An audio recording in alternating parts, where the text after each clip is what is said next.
আসসালামু আলাইকুম। আজকের পর্বে করে দেখাবো আম, দুধ, সাবুদানা, এই তিনটা জিনিস দিয়ে খুব সহজে একটা ঠান্ডা ঠান্ডা ডেজার্ট। আর এখন আমের সিজন, সবার ঘরেই আম থাকে আর প্রচণ্ড গরম পড়েছে। আর গরমে এরকম এক গ্লাস ঠান্ডা ঠান্ডা ডেজার্ট বানিয়ে খান, দেখবেন কলিজাটা ঠান্ডা হয়ে যাবে। আশা করি এই ছোট্টখাটো রেসিপিটা আপনাদের কাছে ভালো লাগবে। গরমে ঠান্ডা ঠান্ডা একটা ডেজার্ট বানাবো।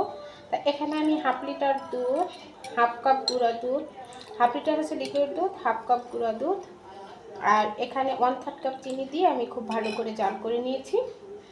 এখন এখানে আমি দিব সাবুদানা। আগে থেকে সাবুদানাটা আমি সেদ্ধ করে নিয়েছি।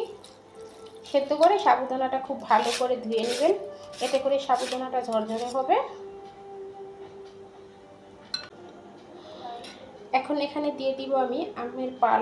এই যে দেখুন, এখানে 2টা আম আমি খুব ভালো করে ব্লেন্ড করে নিয়েছি, সে পালটা দিয়ে দিলাম।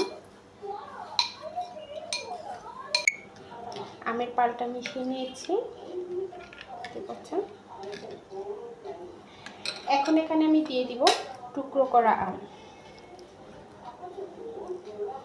আর এখানে আমের মিষ্টিটা বুঝে আপনারা দুধে চিনিটা দেবেন।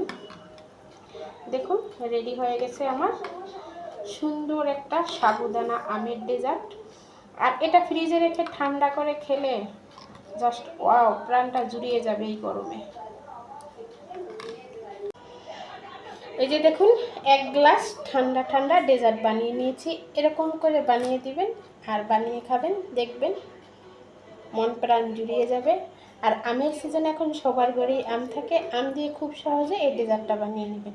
আশা করি রেসিপিটা ভালো লেগেছে। ভালো লাগলে লাইক, কমেন্ট এবং শেয়ার দিতে ভুলবেন না। আজকে এই পর্যন্তই। আল্লাহ হাফেজ।